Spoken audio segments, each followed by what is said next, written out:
১৯৯২ সালের ৫ ফেব্রুয়ারি ব্রাজিলের মোজি দাস ক্রুজেসে নেইমারের জন্ম। তার বাবা নেইমার সিনিয়র ছিলেন একজন নিম্নবর্গের ফুটবলার। অভাবের কারণে নেইমারের ছোটবেলা কেটেছে অত্যন্ত কষ্টে। এমনও দিন গেছে যখন তাদের ঘরে খাবার ছিল না, এমনকি মাথার ওপর একটা পাকা ছাদও ছিল না। নেইমার তার শৈশবের অনেকটা সময় কাটিয়েছেন তার দাদির ছোট্ট এক কামরার ঘরে, যেখানে পরিবারের সবাইকে গাদাগাদি করে থাকতে হতো।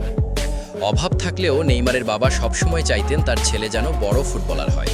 তিনি নেইমারকে রাস্তাঘাটে ফুটবল খেলতে উৎসাহিত করতেন। নেইমার ছোটবেলায় প্লাস্টিকের বোতল বা কাপড়ের দলা দিয়েও ফুটবল খেলতেন। ৬ বছর বয়সে তাকে যখন প্রথম একটি সত্যিকারের ফুটবল দেওয়া হয়, তখন সেটিই ছিল তার জীবনের সবচেয়ে বড় সম্পদ। নেইমারের প্রতিভা প্রথম নজরে আসে যখন তিনি রাস্তার ধারে ফুটবল খেলছিলেন। ২০০৩ সালে মাত্র ১১ বছর বয়সে স্যান্টোস এফসি তাকে তাদের একাডেমিতে নিয়ে আসে। সেখানে তার বেতন ছিল মাসে মাত্র ৫০০ রিয়াল।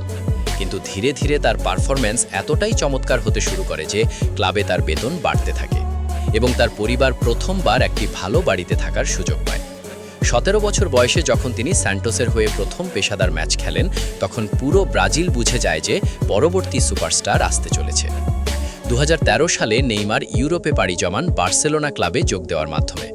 সেখানে লিওনেল মেসি এবং লুইস সুয়ারেজের সাথে তার জুটি ফুটবল ইতিহাসের অন্যতম সেরা ত্রয়ী MSN হিসেবে পরিচিতি পায়।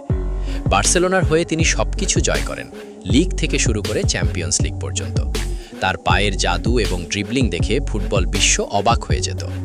২০১৭ সালে নেইমার আবারও ইতিহাস গড়েন যখন তিনি ফুটবল ইতিহাসের সবচেয়ে দামি খেলোয়াড় হিসেবে ২২২ মিলিয়ন ইউরো পিএসজিতে যোগ দেন। তিনি চেয়েছিলেন মেসির ছায়া থেকে বেরিয়ে নিজের নামে সেরা হওয়ার লড়াই করতে।